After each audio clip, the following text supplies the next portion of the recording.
Em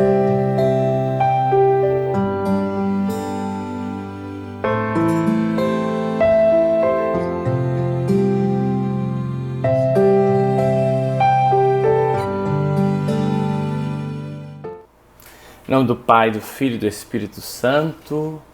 Queridos irmãos e irmãs, eu sou o Padre Fábio Carvalho Fernandes, sou padre há 12 anos, sou da Arquidiocese de Teresina.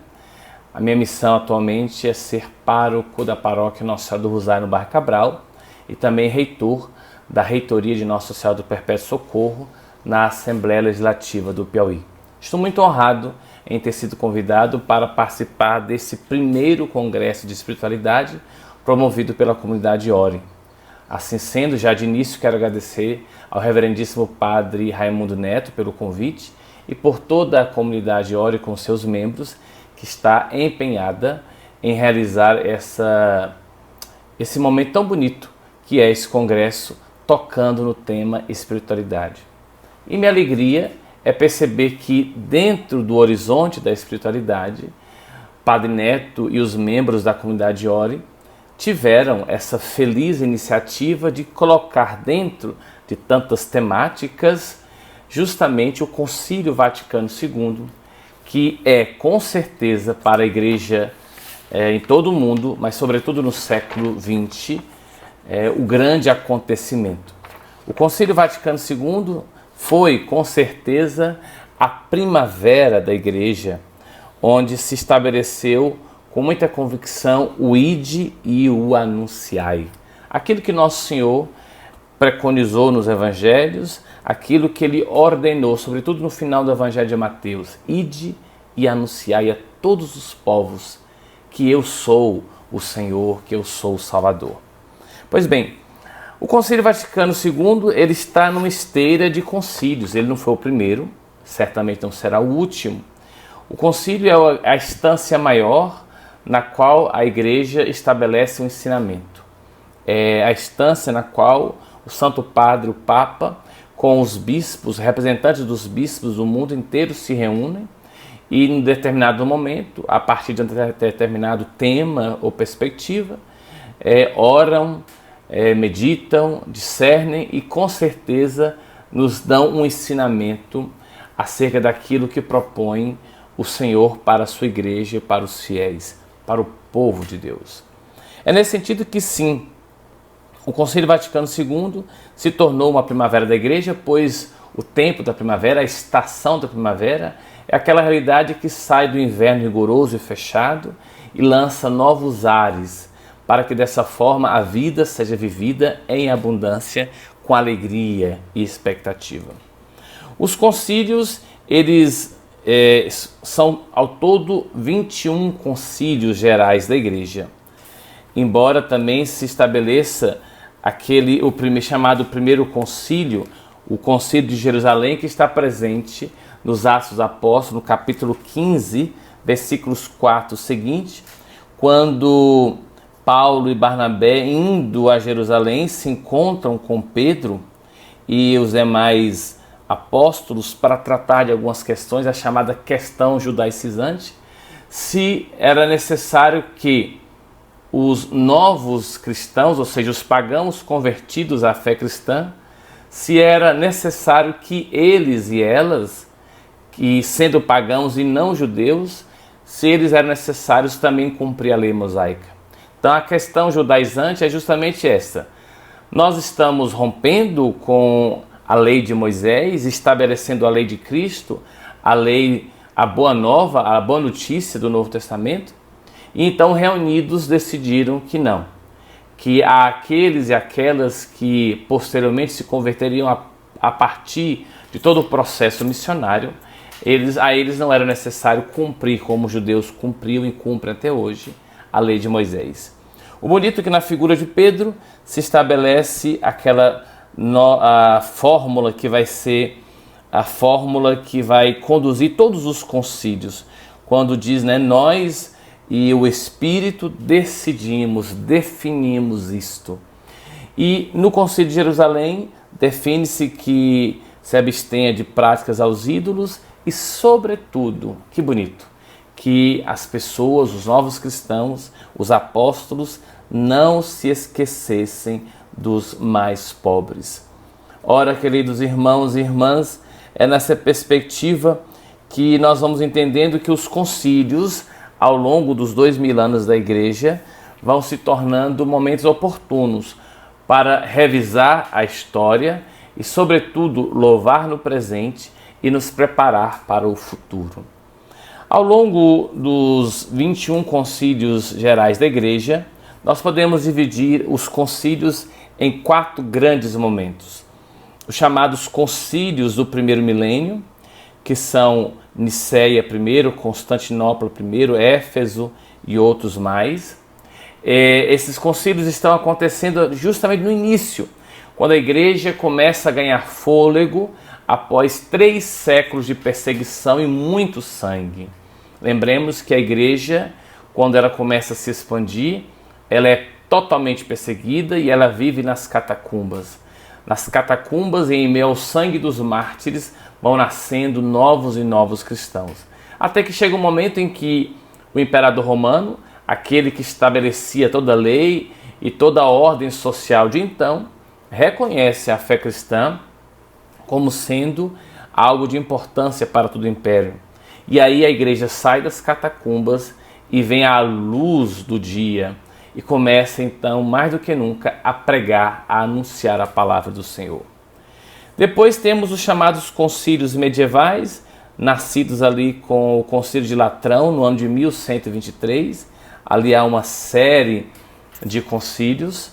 Depois temos os concílios da Reforma, e esses concílios começam na cidade de Constança, e temos dentro dos chamados concílios da Reforma o último grande concílio, que é o concílio de Trento. O quarto e último tempo, ou quarto e último período, são chamados concílios da Idade Moderna, que temos o Vaticano I, acontecido no Vaticano de 1869 a 1870, mas que foi interrompido pela Primeira Grande Guerra, e, por fim, o Concílio Vaticano II, que aconteceu de 1962 a 1965, com 4 grandes sessões. Foram mais de 2.300 padres conciliares, entre o Papa, cardeais, patriarcas, representantes das igrejas ortodoxas e também dos ritos católicos orientais.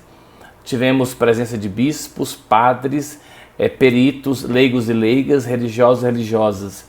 Então foi uma grande estrutura que movimentou toda a vida da igreja. Lembremos que foram 2 anos preparando esse concílio até que ele se iniciasse. Pois bem, mas a que se propunha o concílio? Qual era a sua expectativa? Por que o Papa João 23, hoje São João 23, por que ele convocou um concílio? Primeiramente é bom lembrar que nós estávamos a uma época de grande transição, onde o modernismo estava se estabelecendo, onde estamos percebendo os avanços da chamada Revolução Industrial. Nós estamos ali também percebendo a chamada Revolução da Moral, no campo sexual, no campo existencial e das relações. Mais do que nunca se estabelece o valor do indivíduo frente ao comunitário. Nós estamos percebendo então as instabilidades nos campos econômicos e sociais, sobretudo após a Primeira e Segunda Grandes Guerras, e é preciso então que a Igreja tome fôlego novo e perceba como ela, a Igreja, poderia manifestar ou revelar ou anunciar a salvação de Cristo Jesus, a doutrina da sua Igreja, para o mundo em que ela estava vivendo. É bom pontuar que por um longo período vivíamos na chamada cristandade, onde a única e grandiosa voz, sim, era a voz da Igreja. De modo que a Igreja poderia estar presente em qualquer campo da vida social, até mesmo no campo da ciência. Mas o que acontece é que essa cristandade se dilui, a igreja que era a voz, a única voz, se torna uma das muitas vozes presentes no mundo moderno. Mundo este que somos herdeiros diretos. Ora, a igreja precisava entender então como é que ela poderia e deveria ser essa voz. Como é que ela poderia continuar colaborando com os homens e mulheres deste tempo, dessa época. E então duas perguntas muito interessantes para que a igreja respondesse e fosse então, como poderíamos dizer, ela pudesse dessa forma continuar sendo presença, como é até hoje, sendo uma das instituições mais credíveis, mais respeitadas em todo o mundo, uma instituição que tem caráter de apelo moral e de grande respeito entre todas as nações, tanto é que a igreja tem assento na Organização das Nações Unidas, não somente porque ela é um Estado reconhecido, mas por condição de sua história e, sobretudo, por aquilo que ela representa enquanto história, enquanto presença e enquanto futuro, ou seja, é aquilo que ela pode, deve e quer contribuir. Nesse sentido, duas grandes perguntas. Igreja, o que dizes de si mesma? A igreja tinha que parar um pouco, isso era o horizonte do Santo Padre, o Papa João XXIII. A igreja tinha que parar um pouco e saber-se de si.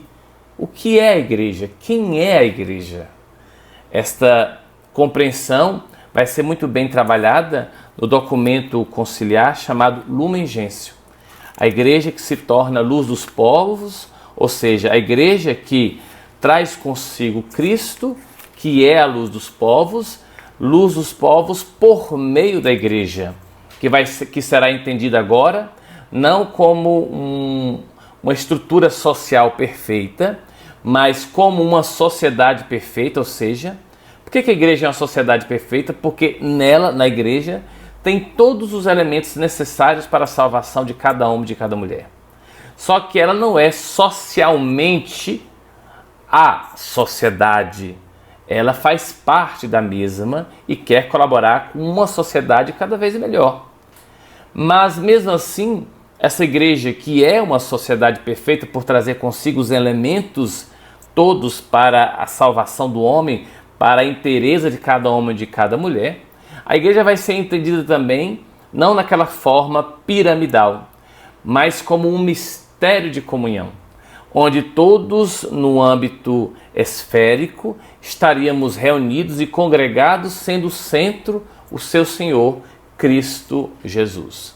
Nessa perspectiva, então, que a igreja se entenderá mais uma vez como mistério de comunhão, assistida e mantida unida pela força do Espírito de Deus, será entendido como o povo ou o novo povo de Deus, o novo Israel, certamente ali aludindo à figura de Paulo. A igreja será compreendida como o corpo místico de Cristo.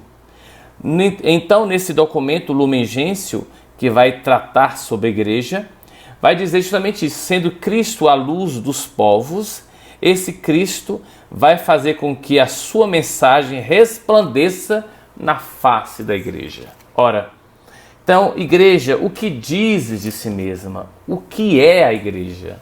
Da qual nós somos membros, da qual nos tornamos todos fiéis. Sim, pela graça do batismo, o Papa, os senhores bispos, padres, diáconos, religiosos, religiosas, leigos e leigas, não há distinção entre nós no que toca à vocação comum à santidade, oriunda do batismo, quando no batismo todos nós nos tornamos membros de um povo de sacerdotes, profetas e reis. Isso é bonito, é uma visão teológica de extrema profundidade e beleza. Mesmo nesse mistério de comunhão, que a igreja se entende como um povo de Deus, como a raça eleita, nós temos as nossas diferenças em nossa missão, mas não em nossa essência, já que todos nós somos cristãos, todos nós somos fiéis de Cristo, todos nós somos seguidores do Senhor, todos nós somos membros da igreja, esposa dele. Pois bem, a igreja, o que diz de si mesma, A partir do conhecimento de si, a igreja poderá então responder a segunda questão. Igreja, o que dizes de ti ao mundo? Isso é fantástico. Perceber que a igreja, vai dizer o Santo Padre, o Papa Paulo VI, a igreja é perita em humanidade. Ou seja, a igreja pode colaborar. Mas interessante, a igreja não só pode, como ela colabora. Por que eu estou dando essa ênfase? Porque poderíamos então entender que a igreja necessitará sempre de alguma autoridade humana para colaborar com a construção do homem e da mulher. Não.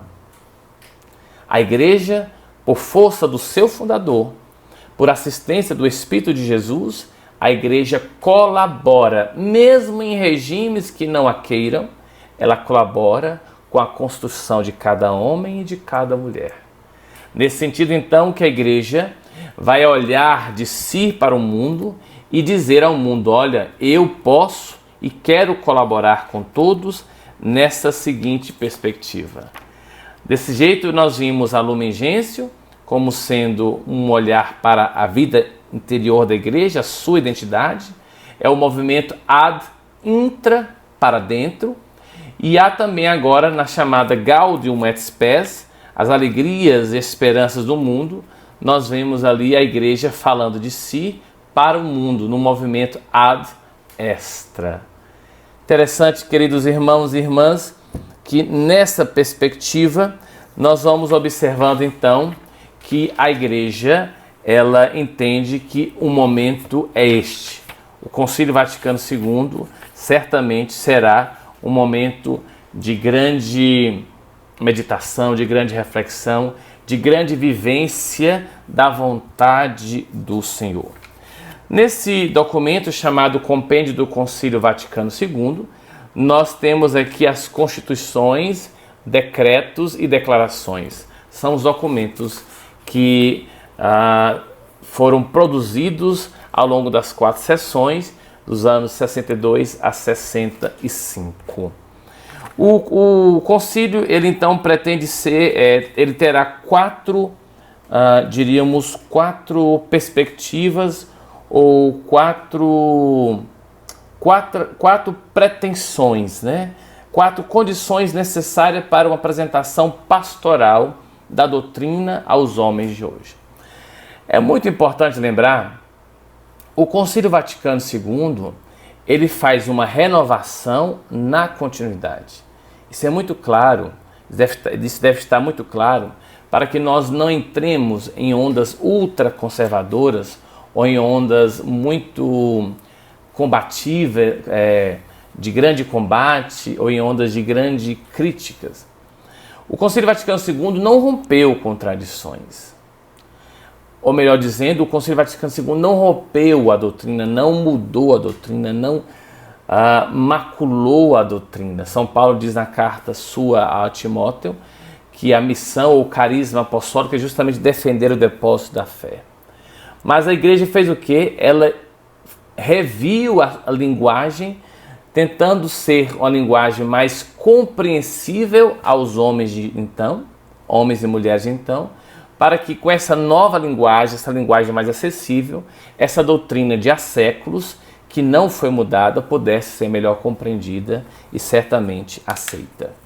Nesse sentido que são 4 as condições necessárias para uma apresentação pastoral da doutrina aos homens de hoje. Primeiramente, a condição na sua origem, que a apresentação doutrinária seja revivificada nas fontes da fé, na palavra viva de Deus, no Evangelho de Jesus Cristo, na tradição viva da igreja, na própria vida da igreja. A condição, então, faz com que os padres conciliares olhassem para a história da igreja. E a partir dessa história, com as Sagradas Escrituras, com a rica tradição representada sobretudo nos padres da igreja, nos grandes textos do magistério e também nos papas que vieram antes do Concílio Vaticano II, também os próprios concílios com suas constituições fossem o olhar ou o chão do qual estabeleceria o novo diálogo, o novo modo de falar para aqueles e aquelas que eram presentes naquele momento e que viria, ou seja, cada um de nós. Depois, a segunda condição é que fosse muito clara na expressão e formulação.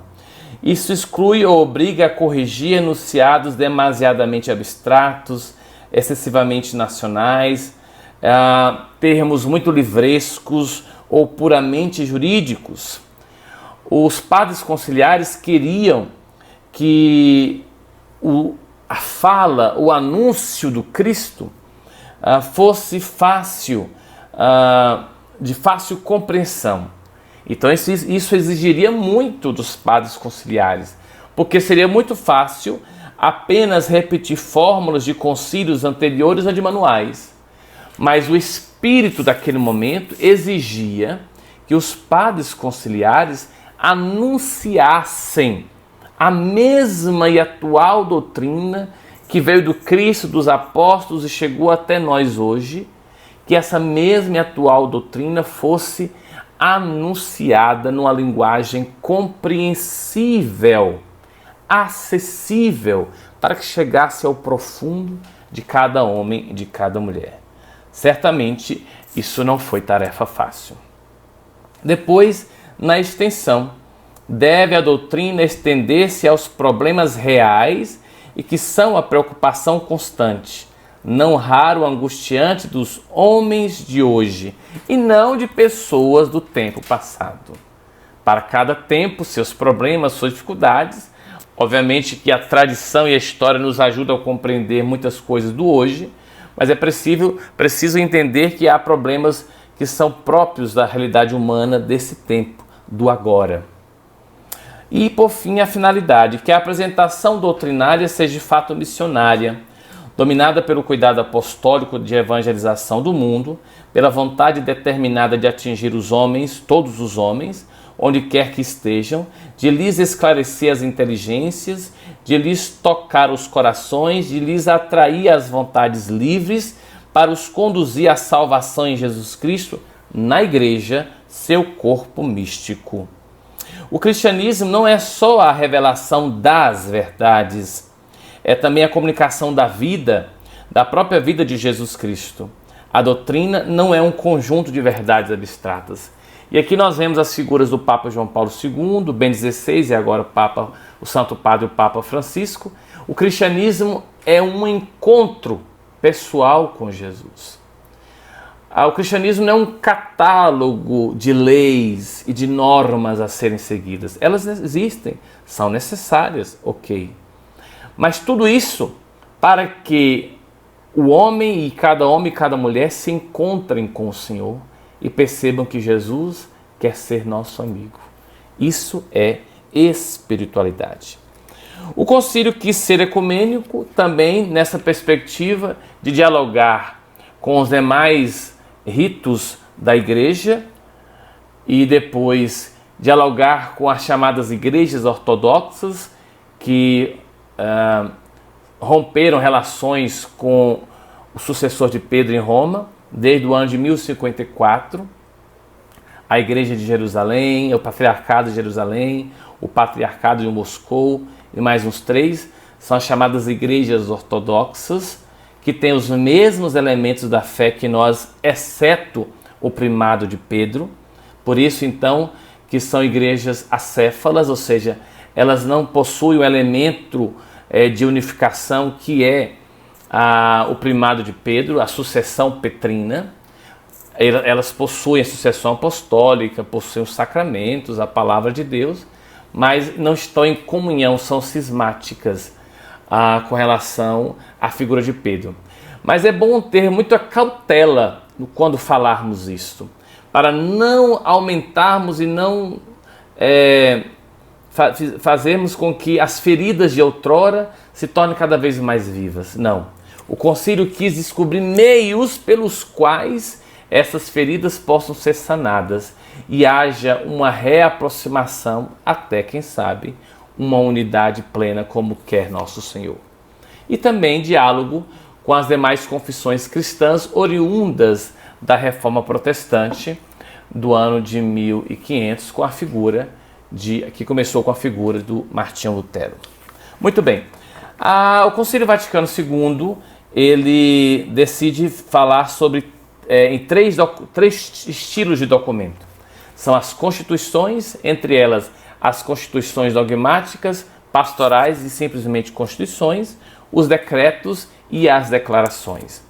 Nós temos como constituições dogmáticas aquelas que são um ensinamento oficial e que não podem ser mudadas, a Constituição Dogmática Lumen Gentium e a Constituição Dogmática Dei Verbo. A Lumen Gentium falando sobre a Cristo e o mistério da Igreja, a Dei Verbo falando sobre o valor e a importância da Palavra de Deus, que cada vez mais deve ser atual e acessível a todas as pessoas. E por isso mesmo, cada homem, cada mulher, cada fiel cristão católico pode ler, meditar e interpretar a Palavra de Deus, mas quando for ensinar essa palavra, tem que ser de acordo com aquilo que propõe a Igreja, de acordo com a doutrina da Igreja, por isso em comunhão com a hierarquia da Igreja. Depois temos a Constituição Pastoral Gaudium et Spes, mostrando como a Igreja pode colaborar e quer e vai colaborar com as alegrias e esperanças do homem e de mulher no mundo moderno. Depois a Constituição Sacrosanto Concílio, que trata sobre as questões da liturgia, que não é só a questão de o padre voltar-se para o povo para o padre, ambos estando ali voltados para o Cristo na Eucaristia. Seria reduzir demais a Sacrosanto Concílio. A liturgia participada, acessível, compreensível, na língua própria, na língua de cada nação, é um documento que traz consigo inúmeras percepções de grandiosos valores e por isso mesmo não podemos reduzir a esse ou aquele ponto, elemento. As constituições, então, elas são documentos que expõem de maneira organizada a doutrina da Igreja. Os decretos, eles supõem, desenvolvem, concretizam as constituições e têm por finalidade motivar e organizar as atividades da Igreja. Aí nós temos o decreto Unitatis Redintegratio, que vai tratar sobre a unidade entre as comunidades cristãs. O decreto Orientalium Ecclesiarum, que vai falar sobre os ritos da Igreja Católica, com 6 grandes ritos e as suas comunidades. O decreto Ad Gentes, que vai tratar e falar sobre a missão. O decreto Christus Dominus, que vai meditar e refletir e conceituar a figura do bispo. O decreto Presbyterorum Ordinis, que trata sobre a figura do presbítero, também um pouco sobre a sua formação. O decreto Perfecte Caritatis, que vai versar, meditar e ver a beleza da vida consagrada na Igreja com seus muitos carismas. O decreto Optatum Totius, que vai tratar sobre a formação dos sacerdotes. O decreto muito importante que a comunidade ore deveria fazer um momento sobre ele, é o decreto Apostolica Actuositatem, que vai justamente meditar sobre o apostolado do fiel cristão leigo e leiga. Tirando essa ideia de que leigo e leiga é uma categoria inferior na Igreja, não. Todos, padre, hierarquia, vida religiosa e leigos e leigas, todos somos importantes, porque todos vivenciamos o mistério de comunhão. Depois um decreto intermirífico que vai tratar justamente sobre as questões das mídias sociais, dos meios de comunicação.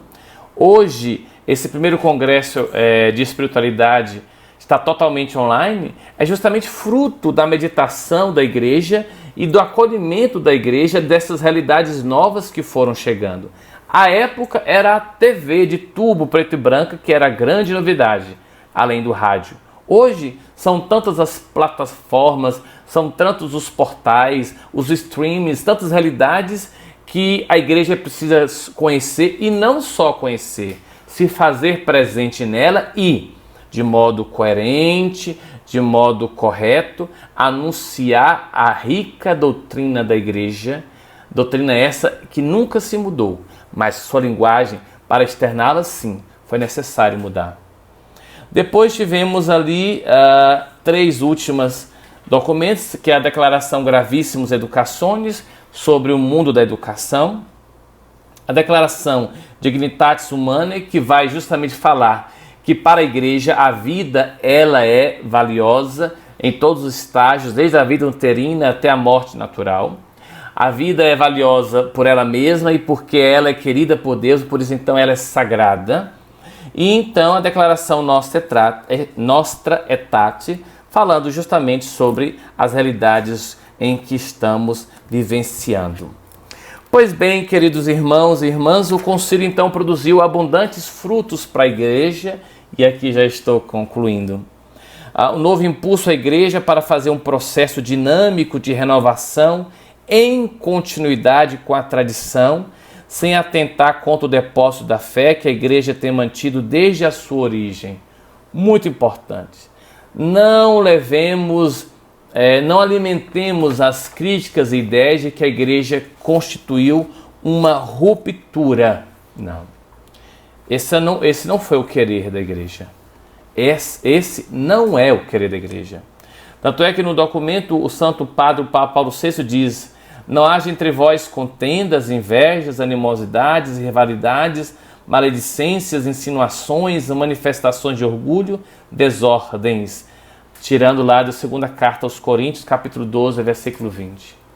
Quantas pessoas entre nós estão aproveitando, por exemplo, as redes sociais, para construir vídeos que nos fazem falar mal do Papa, dos bispos, dos padres, da igreja, dos irmãos e irmãs.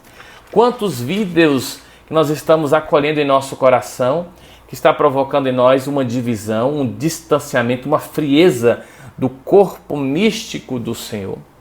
Quantas e quantas vezes nós compartilhamos fake news, compartilhamos vídeos de teoria da conspiração que acusam a CNBB, que apontam o dedo de forma muito vergonhosa e desrespeitosa para com os senhores bispos do Brasil e do mundo. Quantas pessoas que chegaram agora entre nós e que se permitem serem propagadores do espírito de divisão. Quando falamos de espiritualidade, falamos de tudo isso. Porque uma verdadeira espiritualidade promove o homem e a mulher na sua inteireza. Constitui o homem e a mulher na sua integridade. E o que é espiritualidade? É viver do Espírito. E é o Espírito que unifica e torna a igreja cada vez mais coesa. De modo então que é preciso ter cuidado com quem chega dizendo ter a verdade. Então preferimos essas pessoas e vamos rejeitando a igreja na sua rica sabedoria. Outro fruto proclamou em alta voz o chamado a todos os fiéis da igreja a busca e a alcançar a santidade. Não está fora de moda ser santo, não. Mas ser santo não é só apenas almejar o céu. É almejar o céu desejando renovar a terra. Isso está muito presente na doutrina social da igreja. Que o nosso cuidado com as coisas do alto não nos faça descuidados com as coisas da terra. Muito estranho um cristão, fiel cristão leigo, que diz não gostar de política. Não gostar de politicagem, ótimo, isso é verdade. Mas não gostar de política e não achar que a política é algo necessário para a transformação da vida social, nos esquecendo que Cristo Jesus nos diz que somos sal da terra e luz do mundo, mora um gravíssimo perigo. Porque com o silêncio dos justos, certamente os maus irão reinar. A igreja então pede que nós nos preocupemos sim com as coisas da terra, e o caminho para isso é a via política, o cuidado do bem comum. Depois, renovar o povo de Deus em seu dinamismo apostólico e sua ação missionária, o ide e anunciai. Motivou a renovação na vida litúrgica, não apenas assistir à missa, mas participar como algo vivo que renova a nossa vida e a nossa existência. Exortou os fiéis a conhecer e amar a palavra de Deus à luz dos ensinamentos da igreja. Não basta eu apenas ler a igreja e começar a pregar e falar do jeito que eu penso. A pregação tem que ser sempre em comunhão com os ensinamentos da igreja, que é mãe e que é mestra. E do Concílio Vaticano II ainda tivemos a promulgação do Código de Direito Canônico em 1983, substituindo o Código de 1917, chamado Código Pio Beneditino, E esse é o Código de Paulo VI, que trata das leis, das normas que vão reger e orientar a vida da igreja em todo o mundo. E também, a partir do Concílio Vaticano II, tivemos a Constituição na figura do Papa João Paulo II, e orientado pelo então Cardeal Ratzinger e depois Bento XVI, o Catecismo da Igreja Católica, que é dividido em 4 partes, que vai tratar justamente sobre a fé professada, a fé vivida, a fé orada, né? Que é a 4ª parte do Catecismo, vai tratar muito sobre a vida espiritual, sobre a vida de oração. Pois bem, queridos irmãos e irmãs, vamos suplicar a Deus que desse primeiro Congresso de Espiritualidade nós possamos ter muitos frutos. Estou muito feliz e agradecido pelo convite. Eu sei que o tempo é curto, mas foi apenas um pouquinho, quem sabe uma oportunidade próxima, breve, de falarmos um pouco mais sobre o Concílio Vaticano II, sobre os seus frutos, entender um pouco de cada um dos documentos e, sobretudo, entender o espírito desse concílio. Convido a todos à unidade na vida da igreja. Não alimentemos essas ideias de que a igreja constitui uma ruptura. Não. A igreja se mantém viva e continuada desde Pedro até o Papa Santo Padre, o Papa Francisco, o nosso legítimo Papa, com amor a quem devemos obediência e carinho. Ele que é a expressão visível da unidade da igreja.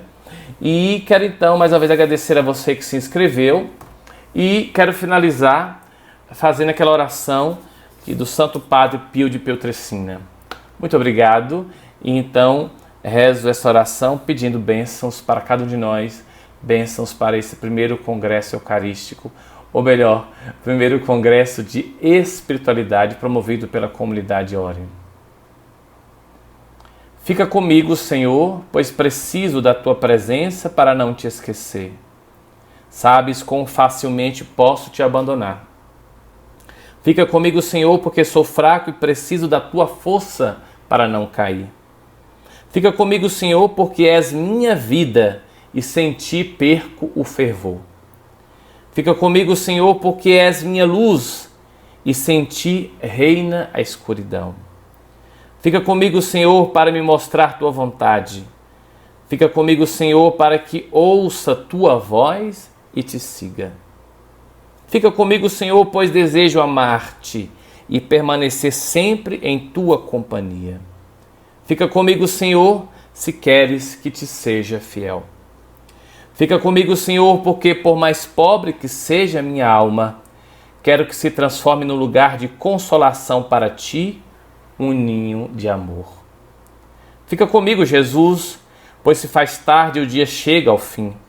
A vida passa e a morte, o julgamento e a eternidade se aproximam.